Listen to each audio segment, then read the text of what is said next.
Okay. Um, Now that we've done your assessment and reviewed your scores, I would like to discuss what those scores mean, if that's okay with you. Sure, that's fine. Sure. Okay, great. Thank you. Now, here's your score sheet so you can follow along because I'd like you to follow along. Okay. All right. On the assessment, the scores for substances fall into three categories: low, medium, and high. hmm Low means you have a low level of risk in terms of experiencing the harmful effects of the drug. Moderate means you have a uh, some level of risk. I'm sorry, medium means some level of risk. And high means you have a significant level of risk. hmm Now, these risks can be in four categories. They can be social, they can be health, they can be financial, they can be legal. So first, let's talk about your use of stimulants. I believe you had mentioned at one time that you used amphetamines. Is that okay? Okay. Yeah. Yeah, Yeah. the only comment I have about that is great job. I mean, you said you stopped using them, and I can definitely identify with that because I worked a lot of hours when I was your age, and I was doing everything possible to stay awake, and I had to try to get off them myself. So I empathize with how tough that must have been. But great job because now we're both off them. So that's terrific.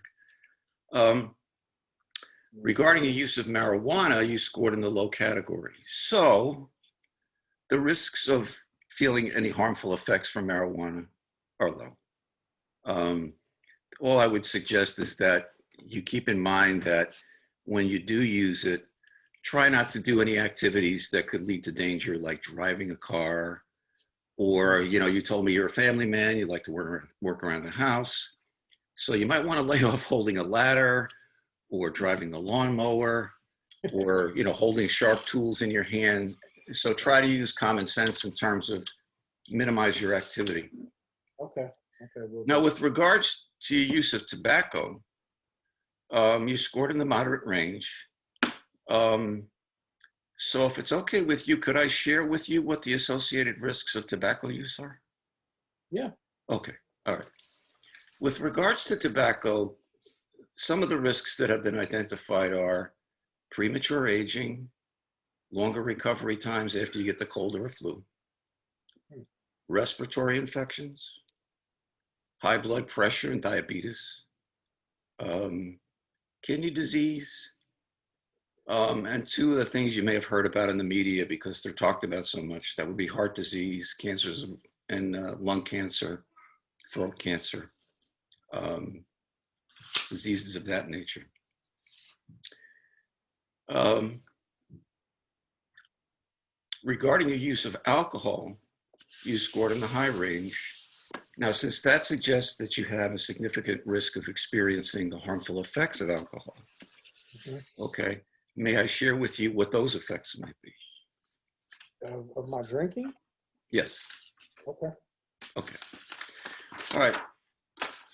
What's been learned about alcohol to date is that when you use alcohol at a high level, um, it leads to obviously hangovers, but it can hmm also lead to aggressive and violent behavior, which in turn can lead to accidents and injury. Um, Use of alcohol to an excessive level has caused reduced sexual performance, premature aging. It can also lead to digestive problems such as ulcers or inflammation of your pancreas and high blood pressure. It's led to anxiety and depression, difficulties in people's relationships, and financial and work problems. It affects the memory in the sense that you may have difficulty remembering things and solving problems. It could lead to permanent brain damage, leading to memory loss, um, affect your ability to think and reason, your cognitive ability, and some disorientation. And it's led to stroke, muscle damage, um, diseases of the liver and pancreas, and cancer of the throat and of the mouth.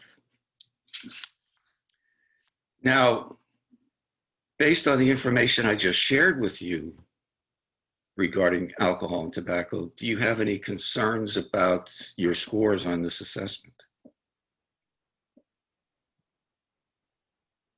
I'm sorry, I couldn't make out what you Oh, just said. based on That connection. the information I gave you about alcohol and tobacco that I just shared with you, do you have any concerns about the scores that you've gotten on your assessment?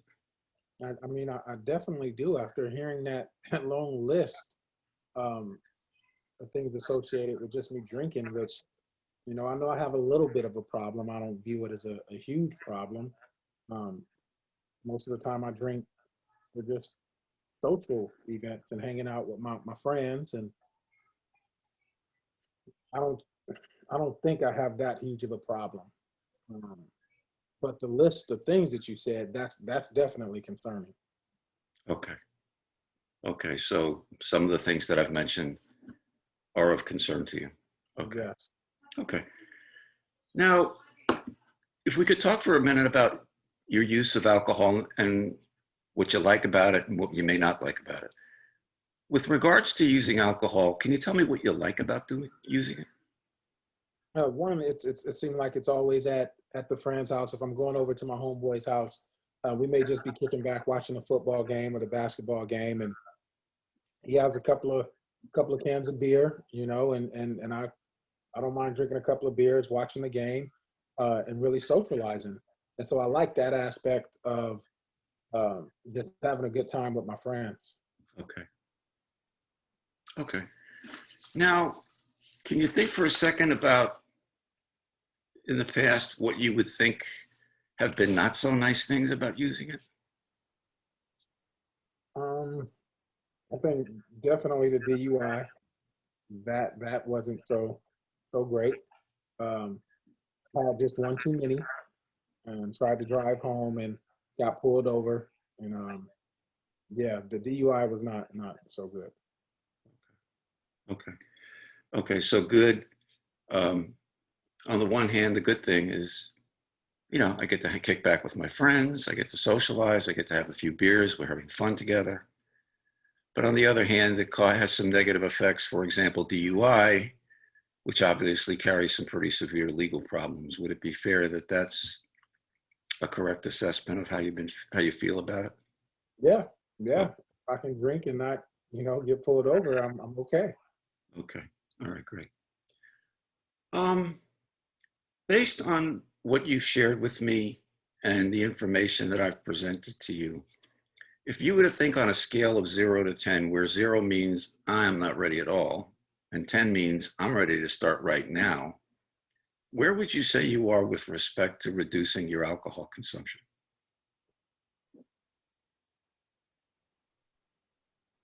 I would say six. That's six. About a 6. Okay, thanks.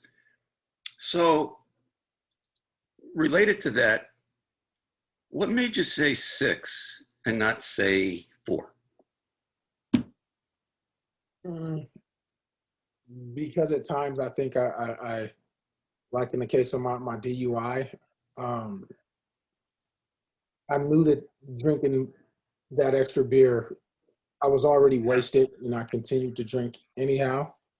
And part of me felt like I couldn't control that next beer, and that scared me. Having the DUI actually scared me, and so I do recognize that there's a need for me to cut back on the amount. Okay, okay, okay. So um, fear of the fact that you kind of lost control, didn't seem to be able to control having one more, Mhm. and then the I guess we could say frightening experience of going through a DUI and getting pulled over. Those are the things that kind of makes you feel, hey, I'm at a 6. Well, great. I mean, it's great to hear that you feel some pretty strong reasons to change. Just one more question on this 0 to 10 concept. And let's talk about your confidence in your ability to change. Again, if 0 is, I don't have any confidence, and 10 is, I have all the confidence in the world, where would you say you are with respect to confidence level about your ability to change? Maybe a 5. A 5. Okay. All right. And same kind of question. You're at a 5 as far as confidence. So what makes you say 5 and maybe not like just a 3? I don't want to be the oddball out, when I'm with my boys, and everyone else is drinking and I don't have a beer in my hand.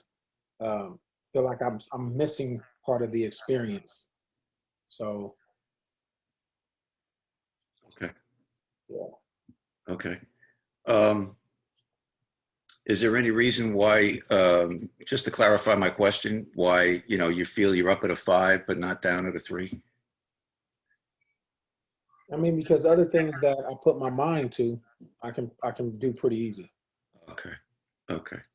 Okay. So on the one hand, you don't want to miss having fun with your friends, but you do feel that you've kind of proven to yourself in the past that when you want to change, when you want to do something, Hmm. you can do it. Yep. That's great. That's real important. Self-confidence in your ability to do what you set your mind to. That's terrific. That's great to hear. So going forward, that's going to be a good thing for you to remember. Um, okay. At this point, I would like to provide you with some information, if it's okay. And basically, it's information about each one of the substances that we've talked about. And it's primarily information on ways to keep the use of all of these substances under control, or perhaps even eliminating them if you want to. Finally, I would like to suggest that we refer you to a wellness program that kind of is committed towards the reduction of alcohol. And this is the kind of program where it offers one-on-one counseling. It offers peer group support, where you get to actually go through a process with people who are in the exact same boat as you, that you can feel trusting towards, and also web resources, so that when you are alone, and you feel the need to learn more, or you feel the need to reach out to a source that's close by, you can do that to sort of help you get through the day or the evening. Um, so would that be okay with you? Sure. Okay. Sure. All right, great. I'll facilitate the referral because I know sometimes it's difficult in terms of, well, calling people you don't know.